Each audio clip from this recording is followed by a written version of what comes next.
Hello everyone, welcome to another episode of the Ludic Language Pedagogy podcast. I am joined today by Sophia, and I'll just try and pronounce your surname here, make sure I get it right. It's Al-Khanfar? Yes, Okay. Al-Khanfar. Al-Khanfar, Sophia Al-Khanfar.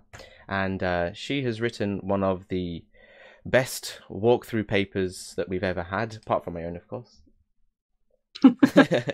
No, it really is a gem. It really is a gem of a paper that outlines how she taught Spanish, high school Spanish, using the game The Legend of Zelda: Ocarina of Time. I've got a bit of a husky voice today, it's adding a bit of flavor to the to the podcast. So yeah, we're going to talk to Sophia today about how she did this. So, as always, the format of the podcast is the three main questions. What is your ludic? What is your language? And what is your pedagogy? So how did you wrap it all up? Finally, we're going to ask what is your proudest moment of this whole syllabus? And some comments from the reviewers. I am one of the reviewers, so I'm going to give some comments on the paper. So yeah. So Sophia, tell us about yourself. Well, I'm a Spanish teacher. Yes, I'm a Spanish teacher in Iowa, the United States, Iowa. And I teach Spanish 1 through 4 and also an 8th grade Spanish exploratory at the high school level. So 8th, 9th, 10th, 11th, and 12th graders. It's a very small high school. I'm the only foreign language teacher at my school, so there are no other Spanish teachers to collaborate with, no other foreign language teachers at all, no French, no German, nothing like that. So I'm the only one. How typical is that? I would say in Iowa it is pretty typical. We have a lot of farmland here. So actually I drive by a lot of farmland on my way to work. So we have a lot of really small, close-knit communities where it's usually farm folk that their children attend our school. One of my cats decided she wants to be in the podcast. So. Is this Zelda? No, her name is Iris. Okay. No Zelda-themed cats then? No. We do have a Game of Thrones themed cat, though, because that cat in the background's name is Benjen. Okay, fair enough. Maybe you can teach with Game of Thrones next time then. Maybe. I don't know, though. That might be a little not school appropriate. Yeah. All right, so Sophia works in Iowa. She's the only language teacher at her school, teaching through 7 through 12, so lots of classes. And this class is the one that we're talking about today, is the one where you use Zelda. Do you use Zelda in all the classes? No, I use Ocarina of Time at the Spanish 3 level, so it's junior students. I do also use Breath of the Wild in Spanish 4. So I use 2 Zelda games. Wow. Well, maybe we can expect another walkthrough then at some point. Maybe. Well, we'll talk about the actual writing of the paper later. But okay, so Spanish 3, and you're using Zelda Ocarina of Time. I'm going to take our faces off a moment and just show the actual paper. So in the background now, you can see the paper. This is the paper that was published with us, and it's a long one. It's 25. Oh, we got it down to 25 pages. That's pretty good. It was a lot longer, right? Yes. So I'm just scrolling down the paper now, and the first thing that we come to is the context where you work. The 4 photos of your classroom. So tell us about your context. So tell us about the actual physical building. So my classroom is unique. I don't have any windows, but I've taken advantage of that space.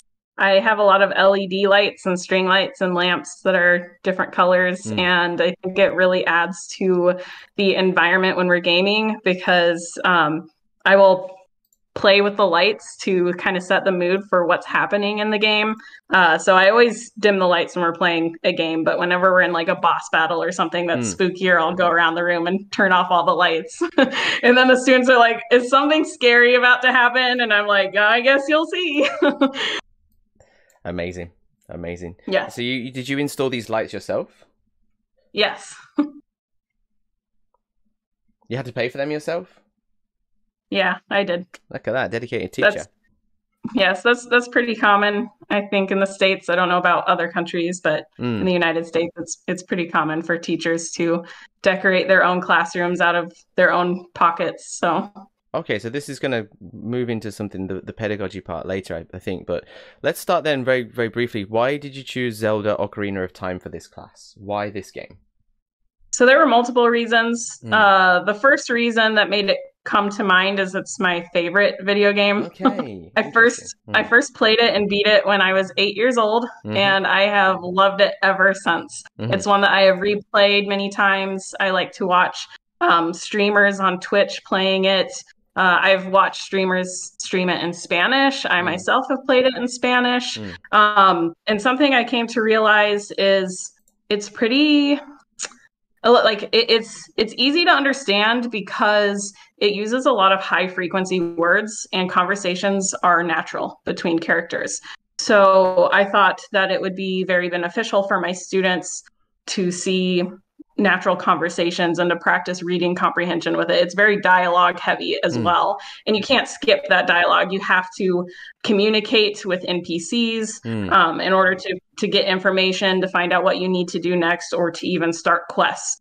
So I thought that would be very beneficial for them. Another thing is it gives you, so when you're playing the game, it will pop up text boxes, so you get like a little bit of text at a time, which makes it more manageable. So it's not like pages of text. Okay. So I feel like it's less intimidating when you have this smaller box to work with at a time. So you might get like a paragraph or even just a couple sentences at a time to work through. Okay, yeah, I'm showing now on the screen. Maybe I should share my screen with you so you can see what. Yes, that would be helpful. Yeah, so on the screen right now, I'm showing. As you can see, this is a picture of Sophia's teaching context, where you can see the game is projected onto the wall, and there are some short dialogue pieces for the students to read. As she was just mentioning, instead of, I think, this idea of instead of giving them a full book, which could seem intimidating, the fact that this dialogue is chunked into smaller pieces is, you're saying, is a kind of a good property of the game that would perhaps help the students not feel so intimidated. Also, the students get to progress through the text at their own pace. So it doesn't go to the next text box until they press a button. So they get to kind of have control over when they are ready to keep reading. And as you mentioned too, like you said, it was projected on the wall. And it's actually on a marker board. So I took full advantage of that surface. So something I would do is I would like write notes with a dry erase marker next to it. Yep. So I would walk around the room and I would have students working in small groups trying to figure out what the text said. And I would have comprehension questions. I would ask them like about the text that they were seeing. And so I would walk the room and kind of get an idea of what they were struggling with. So then I could walk up to the board and maybe I heard that they mistranslated like a verb. Maybe they thought it was a noun or they thought it was an adjective. So I'd go like circle it or put a line under it. And then I'd just write like V for verb or ADJ for adjective. So they know, oh, like that's an action word. Someone's doing that. That's great. That's really great. I mean, you also mentioned at the start of the paper that you chose this because you chose the Ocarina of Time, again, like you said, for its conversational language rather than its poetic or, old school literature style stuff, which is here, right? So yes. Yeah.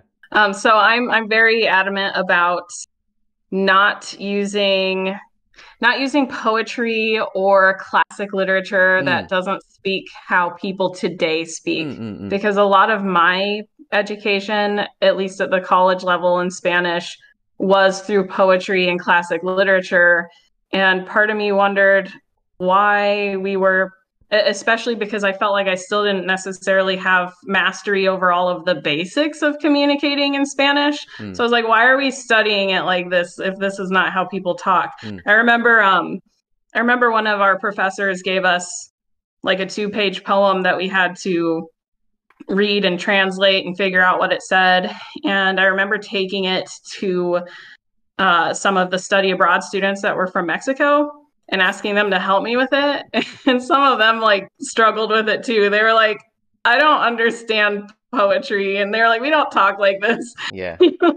So I've made sure that I, as a Spanish teacher, promise that I wouldn't do that to my students. I want them to see natural, everyday Spanish. Now, I'm not saying that that's necessarily something you shouldn't do. I think that that's great for students who are highly advanced. Like now that I am a Spanish teacher and my Spanish has come a long way, I have read, like gone back and read, like specifically from my college textbooks. I will pull those out occasionally and like read some of the old literature and old poetry. And I'm like, okay, I can follow this now and understand it, but I still agree with what I thought before, that I don't think in the beginning stages that we should have learned this way. That's great. So tell us about Spanish 3 then. What is Spanish 3? What were the language learning goals of this class? So the most I guess our strongest focus in Spanish 3, at least in semester 1, Spanish 3, is reading comprehension. So reading comprehension is something that we really start focusing on in Spanish 2. And we do a lot of children's books, like elementary level children's books. So Spanish 3 is kind of pushing them more. So, you know, Ocarina of Time, very dialogue heavy. It's more advanced than a children's book. Actually, we read a few chapters of Charlotte's Web afterwards. So I pushed them further after this unit and had them actually try to tackle a book. But again, that's still like upper elementary level. So we're kind of like working our way up to more advanced text. Semester 2 of Spanish 3 is heavily focused on writing. Okay. So I want to really build a strong foundation and being able to comprehend what they read before having them write at length. We do write at like the Spanish 1 and 2 level, but that's like in Spanish 1, it's just like basic sentences or like how to order food in Spanish, like really basic stuff. Spanish 2 is also pretty short writing, a little more advanced than Spanish 1, but Spanish 3 is where I will ask like thought-provoking questions. Like right now we're playing Stray. And I'm asking them thought-provoking questions about the story of Stray, and then they're expected to write paragraph or longer answers to those questions. Can you imagine some fan fiction then being created at some point here? Of Stray? of Zelda or Stray or whatever. Yeah, like maybe. Like I mean, if they wanted to. I mean, it's transforming that reading, the input that they've got, and making it their own. So I think you might have mentioned in the paper here about the idea of, you know, remixing some dialogue or you know, editing the dialogue to show that they can write, basically, right? Yeah. So I know what you're referring to. At the end of the paper and the conclusion, I was trying to think of other communication skills I could tie into this unit as well, because as we've talked about, it's mostly focused on reading comprehension. So in Ocarina of Time, Link, the main character that you play as, you know that he speaks, but you never see his dialogue. So his dialogue is missing. So I was thinking to help with writing in this unit, I could have students fill in Link's missing dialogue based on their communication with NPCs, because you can assume what Link says because you see how the NPCs respond to him, but you don't actually see what his words are. Yeah, that's great. That's a wonderful next step, I think, for sure. Okay, so we looked at very briefly the game that you use, the language, which is predominantly reading with some writing components. And okay, so how, and this is probably going to be the biggest part, how did you structure this whole thing? Like, what was the structure? I think we could start with the what was the topic here? It was the mindset matters. Let's start there. Yes. So I wanted them to be doing, like we talked about, reading comprehension, but proving reading comprehension through translating. And then I thought, okay, how can I get students to buy into this as an assignment? Because translating entire texts can be an intimidating task. So I wanted to make it fun for them. And then I thought, I'm going to, like one day before we start our unit, I'm going to role play as they walk through the door that I am their manager, and that they've been hired to be game localizers to translate this game that I tell them only exists in Spanish. It's a brand new game that was made by a Spanish speaking gaming company, and they have been hired to translate it into English. And I even give them welcome letters to the company and a benefits package. Amazing. And they had fun with that. They thought it was hilarious. Some of them asked if they could use this work experience on their future resumes. I was like, sure, but I don't know what your future employers will think when they call me and I tell them I was your Spanish teacher. So, and then we've got go on. They had fun with that, and it also helped put them in the mindset of how can this benefit me in the future? Like how does doing this kind of work actually apply to the real world? And I would make sure to remind them of that whenever we did work on an assignment. So, and it looks like you have our schedule projected on the screen right now. We would play the game for maybe like a day, 2 days, 3 days, and then we would have a day or so of translating, like maybe 1, 2, or 3 days of translating an assignment.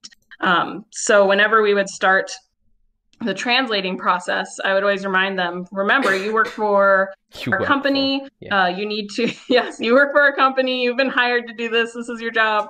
And you're translating this Spanish game into English, and whatever you translate it as is going to be published. Like, we're going to put this in the game. We're going to sell it to the public. And I tell them, I don't speak Spanish. Of course, that's not true, but I tell them, I don't speak Spanish. I hired you for a reason, so you better produce quality work. Yeah, that's amazing. I really like that role-playing as part of the class as well. It's just a nice extra step, right? Yeah, and they thought it was fun. I think there was a lot of laughing to be had at that. So, I also found this part of the paper really interesting as well. The fact that the way that you structured the milestones for the class being based on the game. So tell us a little bit about that. Yeah, so I remember when I was trying to decide how the flow would go, I was thinking, should we play the game for like a day and then write for a day, or should we play for 2 days and then write for a day or 2 days? And then I thought it would make a lot more sense if we hit game milestones, because this game tells a story. Right. It's kind of like when a literature teacher is reading through a novel. Right. Like, it wouldn't make sense to just pick random pages to stop on. It makes more sense to say, okay, I'm going to make sure that we stop at this point in the story, like maybe a cliffhanger or something really exciting is about to happen, and then have them do some sort of writing prompt or assignment with it, or class discussion. So that's how I structured this. Was I selected milestones where I thought it made sense to stop, and then we would do a translation assignment. Yeah, so they're kind of like chapters then, these. Yeah, sort of. Yeah. Okay. And then the way that the class was structured, if I remember correctly, I'm cheating a bit by looking down here. It was, again, this is a little bit specific to your context, I guess, is that students were not playing this game individually because you didn't have the financial opportunity to have one game console per student, right? So you had one console on the screen, and students were working in groups to translate, or to at least understand the dialogue, so that they would work together in this kind of social cultural learning like group, so that then they can support each other, help each other, pull their expertise together, and then they'd go off and do some solo assignments, right? Yes. So Actually, I've thought a lot about this. I remember when I was creating this unit, I remember lamenting a lot, like being really sad that I didn't have a console for each student. Right. Actually, I put out a desperate plea on Imager telling about the unit I had created, and was asking if anybody has like old 3DSs that they could sell to me for cheap or donate or whatever. Like even if I could get it so that students were working in groups of 3 with a console per group of 3, then I thought that would work great. But actually, working as a whole class worked really well, because if we didn't have it projected on the marker board, I wouldn't have been able to write notes while they were working. And so I feel like it worked really well as a whole group. And they were still working in groups of three. As my paper shows, and it looks like you're on the picture right now, Yeah. I have my desks in rows of three, like they're grouped in little groups of three. So the students were still working in small groups, but we were all playing and progressing through the game together as a whole class. Yeah, from So my yeah, own... I've Go on, yep. I've been thinking about if I did get consoles. I've been debating whether or not I would. I think I would probably try it at least once, having them work in smaller groups to see how it's different. But I actually have been like debating like internal dialogue, wondering what would be better, because it actually worked really well as a whole class. So I don't know. It would be interesting to see if I could possibly get consoles so that students could work in groups of three, or if I got enough for every student to have their own. I wonder how it would go differently. From my own, just to I don't know, talk about my own experience with this. So I have a very rigid, if you like, kind of a set structure of how my class is going to progress. It's kind of like a 6 or 7 week cycle. And at the start of the year, I choose a single game that everybody in the class plays. So it's the whole class playing together. And just to get them used to the cycle, it's like, okay, now you're going to do this, now you're going to do this, now you're going to do this. So just to make sure that I'm not wrangling all these cats, right? It's like everybody's going to do the same thing. Then I just need to give one set of instructions, right? And then I do that for a second game as well. So they get another run through the whole cycle. So everyone's playing the same game in small groups, but I'm giving the same set of instructions. Then after that, I have students choose a game that they would like to play. So it's every group is playing something different. And my time is much more limited per group then, because each group's got its own language problems that I have to deal with. But as they're on the third cycle of gameplay, or the third cycle of the teaching, they know what they're doing. They're kind of more responsible. They can take it on themselves. Whereas, so that's what I was going to say. Like at the start, I do something similar to you, make sure everyone's on the same page, because that's just impossible else for the teacher to be like dealing with little fires everywhere. But if students can take that responsibility to go through a framework that you set up for them, then maybe that could work. But then again, if they're all playing the same game, maybe this is the best way to do it, right? Keep everyone on the same page. I have thought that if I could possibly get enough consoles, and generally like my Spanish 4 is my smallest class. So if I could get like 10 3DSs, I could probably have enough. But I was thinking like maybe I would stick with this routine, like what Ocarina of Time is doing, where we play as a whole class.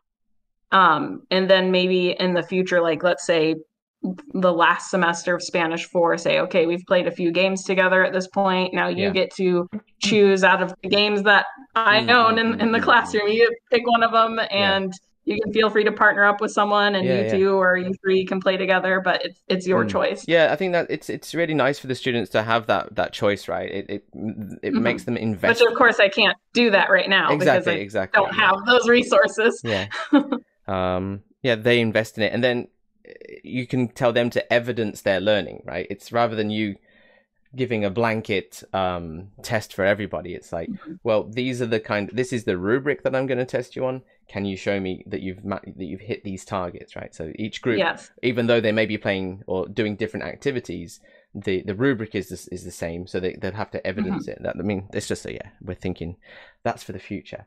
Let's go back to what you actually did. Let's talk about the past year. So I've got up on the screen right now some of your assignments that you had students do. Tell us about this. How were these created? What's going on here? Who's the jigging lady? So I made the assignments on Google Docs. And as you can see, like they're all different color, there are screenshots in them. I tried really hard to keep students immersed in the game when they were working on the assignment. I didn't want it to just be a plain black and white assignment. I wanted it to be colorful, vibrant, fun looking, but I also wanted it to be simple. I wanted students to be able to look at this and know exactly what they were supposed to do when they see it.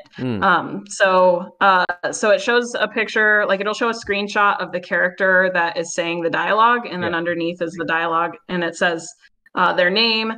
This NPC doesn't have a name, but she has She has chickens. Like there's a Mm. quest that you're supposed to like get all of her chickens back in the corral because they've all escaped. Mm-hmm.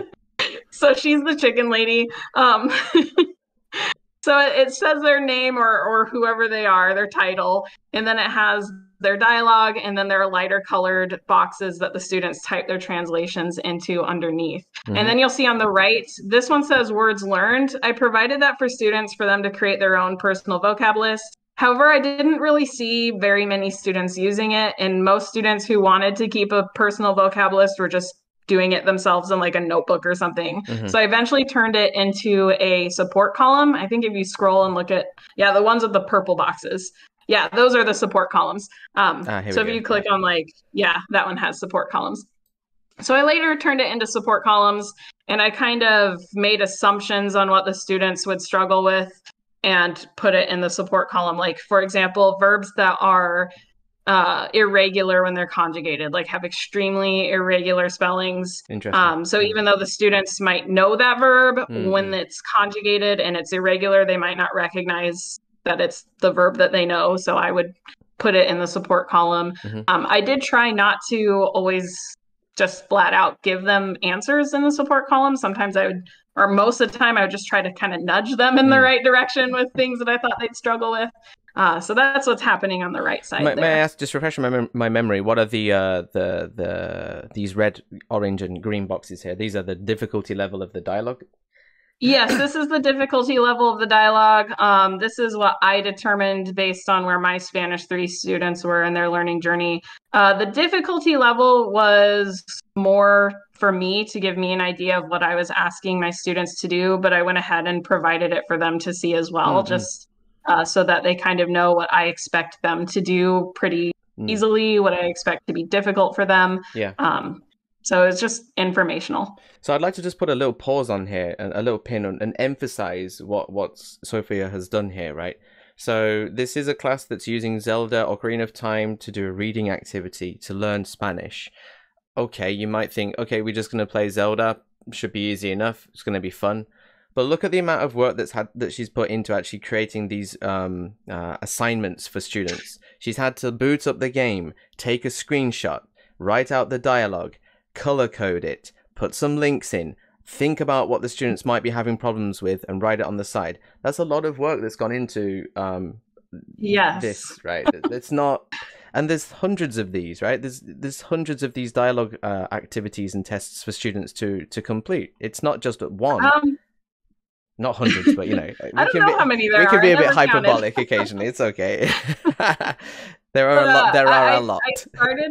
I started working on this unit last May because I wanted my students to play at first semester Spanish 3 of this current school year. Yeah. So I started this unit last May, and I worked on it all summer and was still working on it at the beginning of the school year. So we often in LLP, at least me and Jonathan, we like to talk about the 3 M's. What makes your Ludic teaching delicious? The methods that you're using, the materials that you create, and then the mediation. So what you are doing as a teacher. So we have some fantastic elements of this, right? The methods, the way that the class is structured, the materials. There's just so many materials. These activities and assignments that students are being given, and the mediation, which we talked about earlier, with the stopping students when you can see that there's a problem and writing directly onto the board, right? This mediation. This is also mediation. This is supporting students based on what you think they're going to have problems with. There's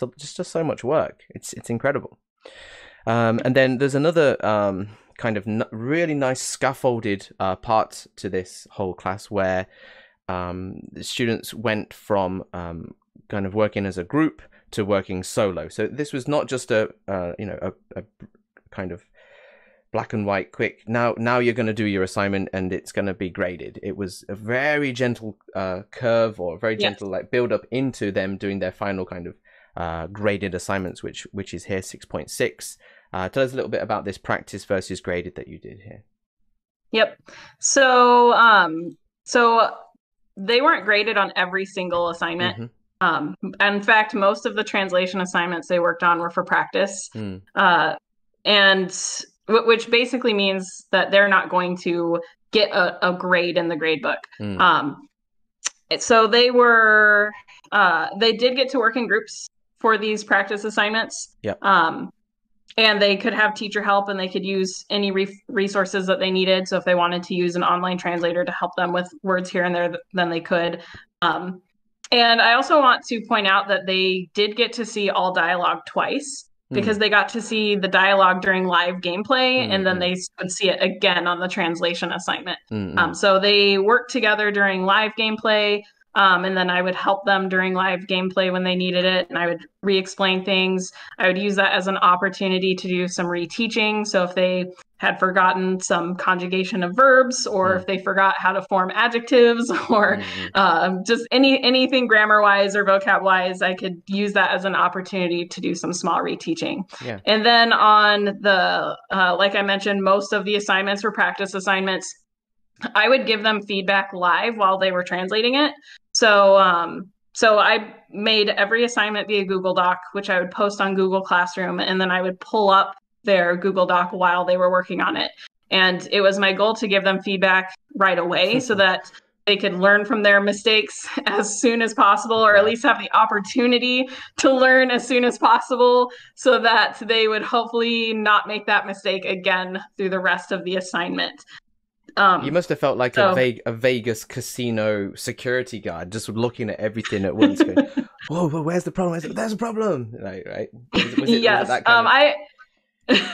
I told them. So this is also when we would be like role playing that they are working to be to translate the game. They're working as game localizers, and I would tell them that I was their micromanager. Because I had all of their documents open, and I was leaving comments all the time. Yeah. Wow. Amazing. Again, the amount of mediation, the amount of support, it's wonderful. So let's move on to I've just noticed this one down here about standards. So I guess there may be some Spanish teachers out there thinking, oh, it's all good and well, it sounds great to play Ocarina of Time in the classroom, but in terms of standards, did you hit standards? How are you? What is your what are you obliged to do as a teacher, and were you able to achieve that, do you think, with this? So this is kind of a complicated question, because let's dive in. In my opinion, I don't think that there are very good standards that exist for foreign language at this point. I feel do we need to differentiate this in terms of, is it maybe Iowan? Is that what you call it? Iowan standards versus national standards? What is the situation there? Is it national standards that are not good, or your local standards? I'm mostly talking about I think probably the most universally accepted or adopted standards are the ACTFL standards, and I feel like those are extremely vague. So well, isn't that a positive then? Because it means that you can hit them with any kind of result. Yes. Okay. So so I have mixed feelings on it, because I do appreciate the vagueness, because it does allow a lot of freedom that other core teachers don't have. However, it does create issues. I specifically think of when students move from one school to another.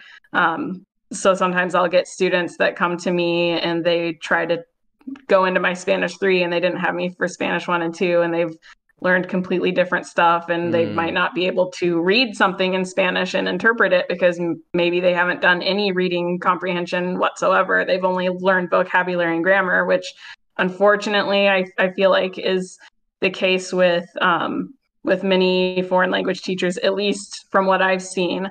I know when I was student teaching, and I'm not going to name out the school or the teacher or anything like that, but I remember when I was student teaching, we would learn a set of vocabulary words, we would learn a little bit of grammar with it, and then we would take the test and we'd move on to the next unit. And I remember asking my cooperating teacher, why don't we have them apply the knowledge that they've learned? Like, have them read something or have them write something. And she was like, there's not enough time. There are too many students to be able to read that many written things. Like there's just not enough time. That's too much work. Is that because that teacher thought that the standards or the goals that had been given to her were just teach vocabulary and grammar or something. Like, is that a problem with the standards, do you think, or her interpretation of it, or perhaps? Well, the standards do say that you should use the language to communicate right. ideas So and opinions. let me check then. Is it kind of like a can-do thing, like the CEFA, the European framework, where it's the student can do this, the student can do that, rather than student must know past participle of verbs? Or is it more of a pragmatic kind of, the student can do this, student can do that? How are the standards structured, do you think? I'm thinking if we could pull up actual standards. It's Sure. literally one page. All right. It is one page. Actual standards. Here we go. So the standards, to answer your question while you're looking for the picture as well, Yep. it doesn't bring up any particular like grammar point. So it doesn't say like, oh, they should know the past participle, Is this what we're blah, looking blah, blah. for here? Yes, it's more, I would say it's more performative based. I don't know if that's the correct way to say that. Yeah. It's a pragmatic approach. Like, yes. The student can do this, the student can do that. Interpretive communication. Learners understand, interpret. Yeah, so it's like what they can actually do, right? Present information, concepts, and ideas. Is this in my opinion, they're extremely vague. Learners use the language to investigate, explain, and reflect the nature of language through comparisons of the language studied and their own. Yeah, I see. A lot of C's here. They like their C's, don't they? 1, 2, yeah, it's 3, called 4, the 5 5. C's. The 5 C's. Wow. Not to be confused with the 4 C's, right? The 21st century skills C's. Yes. Okay, well, that's cool. So yeah, I would say that throughout my Spanish classes, I'm hitting these standards in different ways. Yep, sounds like it. Learners interact and negotiate meaning in spoken, signed, or written conversations. Absolutely, yeah. Learners understand, interpret, and analyze what is heard, read, or viewed on a variety of topics. I guess so. We've got Chicken Lady. We've got different topics. Then they're going to do Babe. I mean, again, I'm being facetious, but this is one unit of Sophia's. Yeah, something to think about is not every standard has to be hit in every unit or even every level. So as long as you're hitting all these standards between Spanish 1 and 4, then you're good. So. Okay. So you can say that you're hitting these standards with your teaching, and I mean it's been okayed with the staff at the school as well. So, which is actually something I want to jump into. I got a bunch of questions. Oh, so we've talked about Sophia's Ludic, which was the game Zelda Ocarina of Time. You mentioned that it's because you really liked it. Yeah, that was the point, right? You really liked it. You thought it was very good, based on its short dialogue and its conversational dialogue. So we looked at why Sophia chose that particular game. The language was Spanish 3, which was more towards reading and writing skills. And then the pedagogy, we've looked through the paper here about how she set up her class as this kind of role-playing game localizers. The fact that the game was played and then analyzed in groups and then analyzed as a solo kind of assessment project. So the way that the class was scaffolded over the time. Let me just bring that back up real quick. We didn't look at this beautiful diagram that you made, but if you want to look at this, you're gonna have to read the paper. Free to read. Come and check it out on the website. So yeah, we looked at the way that the wraparound activities worked. We've talked about the pedagogy. We've talked about mediation, very thick mediation that Sophia has done. But there's a few core questions here that I'd like to bring up, and I'm just going to put it back to our faces now because I haven't got this on the paper. So this is the big key one, I think, for hopefully the Spanish teaching listeners. And it's, how did you find this freedom to play? How on earth did you even get to do this? I mean, maybe there's a bunch of teachers out there that are thinking, I'd love to teach with, Spanish music or Spanish comics or something, maybe not even games, but how did you, Sophia, find your freedom to play? So I was a rebel and I just did it. Yes. Yes. So... I'll elaborate a bit more.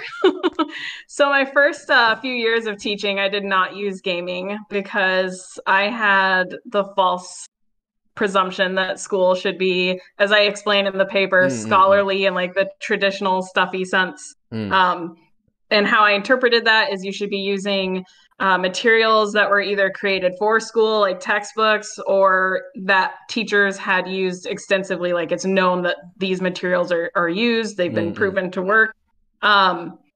But it had always been in the back of my mind to use video games because I'm a gamer. That's my main thing outside of teaching is I love to play video games. And if you think about it, how is a story-based game that different from using a novel, for example? You're still getting a lot of dialogue, a lot of text to read. And I would argue that, especially at the beginning levels of learning a language, which I would argue in high school Spanish, even all the way through Spanish 4, I would still, even though Spanish 4, yes, they're advanced, they're still like in the beginning stages of learning a language. And so I would argue that using something like a video game would actually support their comprehension of the text even more because they have the visuals to rely on. That kind of shows what's happening in the story. So it's almost like reading a picture book, but you're living the story instead of just looking at it.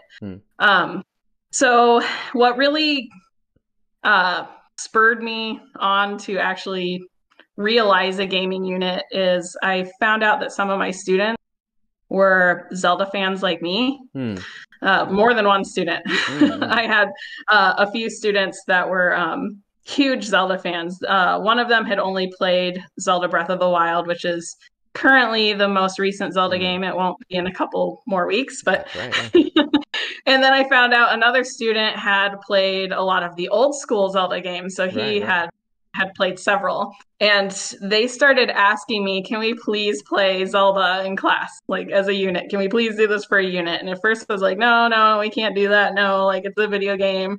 But then I was like, why not? Like, I felt like if I created materials and could show my administration, my principal, like there are assignments to go with this, like I've created a robust curriculum to go with it and then defend my choice of using a video game. It's like, why not? Like, let's just do it. Like, what's the worst that's going to happen? They're going to tell me, oh, you have to stop doing that. So I did it. I went home and I created materials for Zelda Breath of the Wild. That was the first game that I had ever included. I played it with my Spanish 4. It went extremely well. I actually didn't tell my principal. He just walked in one day when we were playing. And I remember like panicking for a second, like what is his reaction going to be? Because I didn't warn him that this was happening. Like we've been playing for a few weeks, like 2 or 3 weeks at this point. And so he walked in and he stared at the screen and then he looked at me and he's like, this is cool. That's great. So I was like, yes. Yeah. Although I still to this day don't know that if he knows we played for a whole unit and not just that day. But since then we've gotten a new principal, and when she was first hired and I first met her and introduced myself, part of my introduction was I use a lot of video games to teach Spanish. And she was like, that's awesome. So I just wanted to get that over with right away. And she is cool with it. I openly talked to her about it. I've shown her the curriculum I've created for not only Breath of the Wild, but Ocarina of Time and other games. And she thinks it's cool. So I have a lot of support from my administration. Also, my instructional coach is into gaming as well. He's also a Zelda fan.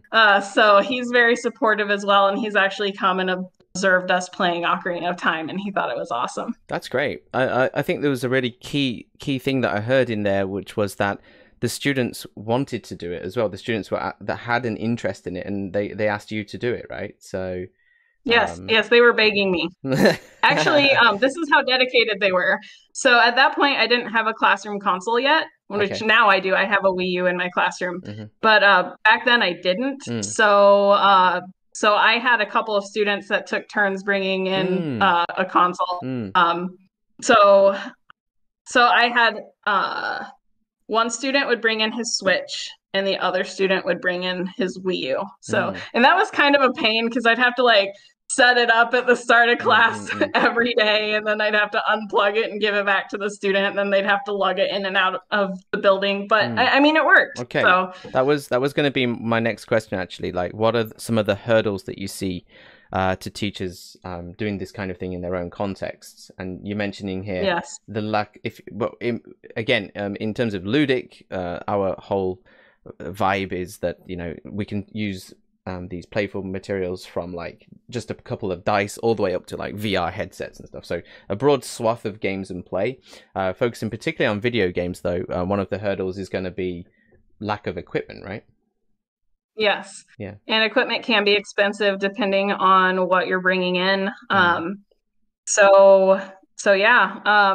What helps though is, as we talked about in my paper, projecting it on the overhead and everyone playing together. That will definitely save money, because then you only have to have one system. But yeah, if you want to do a gaming unit and your school won't buy a console for you, which they probably won't, then yeah, that will be some money that you'll have to sink into it yourself. All right, then finally, what's the? I mean, there's so much here. It really is unique and incredible. I mean, what is the proudest thing? What are some highlights then? Let's pluralize it. What are some of the highlights for you particularly of this whole unit? I think the big highlight for me is the enthusiasm from both the teacher and the student side. Just seeing how excited students are for game day. Like like I would hear students coming into the room going, Zelda, Zelda, Zelda. So it's amazing to see that, because, which we have fun in other units too, but I think I've seen more excitement in this unit than for any other unit. Like, we could be reading a book, we could be watching a TV show, a movie, but this is where I see students get really excited. And it makes sense. I mean, that's what a lot of the youth of today are into. Right. Kind of like what I mentioned earlier, my whole like I'm determined to not use like poetry and ancient literature, because not only does that not use daily speech, but a lot of youth today aren't interested in that. Right. What are they doing at home? A lot of them are gaming. So if they get to do that in the classroom, that's a great motivator for them to learn the language, because they need to understand what's being said in order to progress in the game. So that's a motivator for them. Just to pause on that slightly, one of the arguments, there's a couple of arguments, I guess. The first argument for using games in the classroom that people often glom onto is that, oh, games are fun, they're highly motivating, right? But I think more importantly than that is what you're talking about now, is the fact that games are something that are familiar to students, compared to poems and classic literature that it's just an alien world to the student, right? Whereas if they are familiar with games, then it kind of empowers them a bit, because it's like, oh, the teacher's using something that I'm familiar with from my own culture, from, you know, something that I'm comfortable with. That's great. Rather than it being a top-down kind of imbalance of power where the teacher's saying, no, we've got to learn these poems, right? The fact that you're using something that is from their world, whether it be Minecraft or Zelda or whatever, it's like, it kind of brings the power balance back up a bit, I think. So yeah, great point. Yeah. What's next? Stray paper. Maybe, we'll see. Well, tell us it took a lot out of me to write the Ocarina of Time. Yeah. I mean, the paper, even though it's 25 pages, it was a lot longer, and we had some good comments and questions from me and Carol Bloom, who was the other reviewer. I think it's just, if you are a Spanish teacher, or if you're a teacher in the United States, any language, I guess, foreign language, and you're looking for thick detail of how one teacher has used a video game to teach in their context, this is perhaps the most detailed thing that exists in the universe. In the whole universe. In the whole universe, yeah. So yeah, teaching Spanish with the Legend of Zelda, Ocarina of Time, from Sophia. And me, James. I think we're about basically good to wrap up here. My comments, I mean, I've given comments throughout. As a reviewer, I was just blown away with the level of detail that Sophia put in the paper, as well as hitting all those key points about showing the materials that she made, how she mediated, how she helped her students, the methods that she used. It was all in there. So yeah, it's just a really fantastic walkthrough. Love it. Shall we wrap it up? Yay! Sure. All right. You've been listening to me, James York, and Sophia Al-Khanfar. Thank you very much. Bye-bye. Thank you. Adios.